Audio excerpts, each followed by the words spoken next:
All right, we've got a set of derivative analysis tools that is really more than we need to analyze a quadratic. So here's something a little more ambitious. How does this cubic behave? It's a cubic with a positive leading coefficient, so we have a general sense that it should have this kind of S or lightning bolt shape, but let's see how much we can squeeze out of it by checking derivatives. And let's see, what do they ask for here? Increase, decrease, extrema, intervals, concavity, inflection points, and the y-intercept. Good, we don't have to do x-intercepts. I was kind of dreading having to factor this. The y-intercept happens when x is 0, in which case this function is 0 minus 0 minus 0 plus 24. And everything else we need to know is about the derivatives, so let's get at those. df dx, the first derivative, is 6x squared minus 6x minus 72. And if we look for places where that equals 0, critical values, we can divide the whole thing by 6, first of all. X squared minus x minus 12 equals 0. If we factor that, we get x minus 4x plus 3 equals 0. And so there are two critical values. Either x is 4 or x equals negative 3.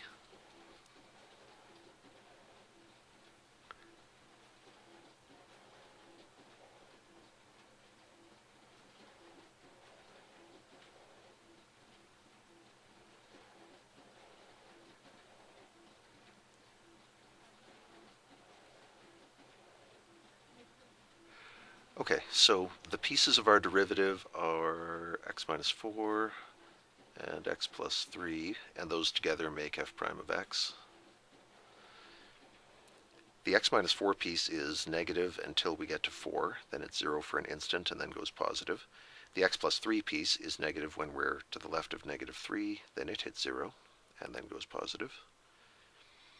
And so f prime of x goes positive, 0, negative, 0, positive, which tells us that the cubic is increasing, flat, decreasing, flat, increasing, which is exactly the kind of behavior we'd expect of a cubic anyway. So this first derivative isn't really telling us anything we didn't know already, but it's now confirmed and we know precisely where the transitions happen. We have a local, what is it? Increasing to decreasing, this is a maximum when x is negative 3.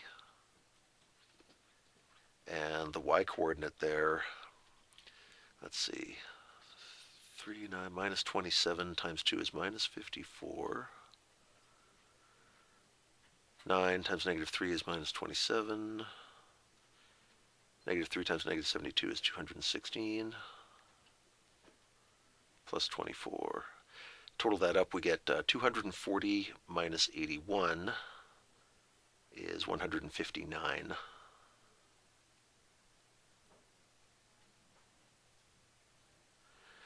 That's our local maximum. We also have a local minimum here when x is 4. And if we plug 4 into here to get our y-coordinate, we get 64 times 2 is 128. Minus 3 times 16 is 48. Minus 72 times 4, which is 288. Plus 24, how does that come out? 128 minus 48 is 80. 80 minus 288 is minus 208. Plus 24 is minus 184. I think, I hope, probably. Okay, so our intervals of increase are before negative 3 and after 4. Interval of decrease is negative 3 to 4, and we've got our extrema. That's everything we can get from the first derivative. If we go to the second derivative, d squared f over dx squared, that's the derivative of our derivative here. It's going to be 12x minus 6 equals 0. Well, that's simpler. We barely have to factor this. If we solve this, we get x equals 6 over 12, which is 1/2. So there's exactly one place where the second derivative changes, and it's exactly at 1/2. And if we're below 1/2, let's say we're at 0, the second derivative comes out negative. If we're right on 1/2, we've established that we get 0. And if x is greater than 1/2, let's say it's 1,000, we get a big positive number. So that's the behavior of our second derivative, f double of x. So this function goes concave down, then it has an inflection, and then it's concave up after that. Where is that inflection point? Well, it's at 1/2, of course, and for the y-coordinate, once again, we get to go back to f of x, plug in 1/2 and see what comes out. So we get 2 times 1/8 is 1/4, minus, let's see, half squared is 1/4, minus 3, we get minus 3/4.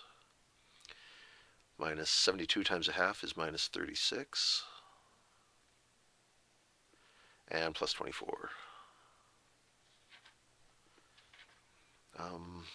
Let's see, minus 36 plus 24 is minus 12. And then we get, it's minus 12 and 2/4, which is minus 12.5, or minus 25/2, I believe, for the location of our inflection point. And if we put all that together,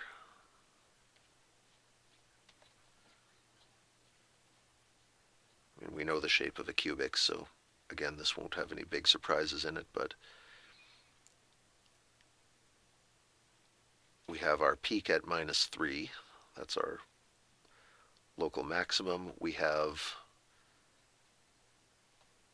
a y-intercept. Sorry, I'm going to clear out some space. We're going to need more room to do a decent job of this. Now that we have those derivatives, I'll clear that out. This is an inflection.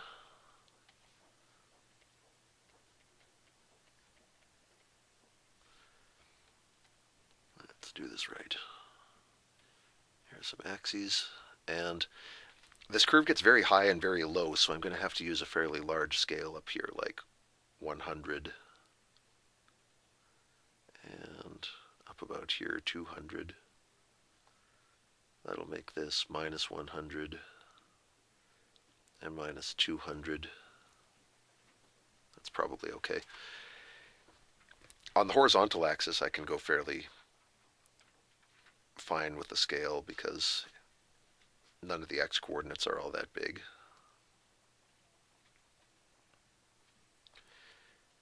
Okay, so we never did find x-intercepts. We have y-intercept at 24. If that's 100, then that's 50, and that's 25, so 24 is just a whisker below that. At minus 3, 159, there we have a maximum, so we know that's the top of a hill. At 4, minus 184, which is down here someplace, we have the bottom of a valley. That's a local minimum. And what else do we know? Y-intercept, oh, and we have our inflection point, which is at 1/2 and minus 12.5.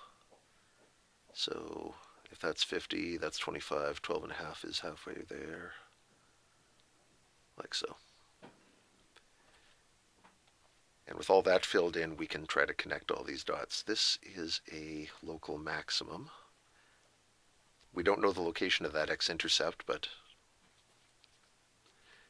I suppose we could find it if we wanted to by trying to factor this, or you could try to solve a cubic algebraically. It can be quite a project.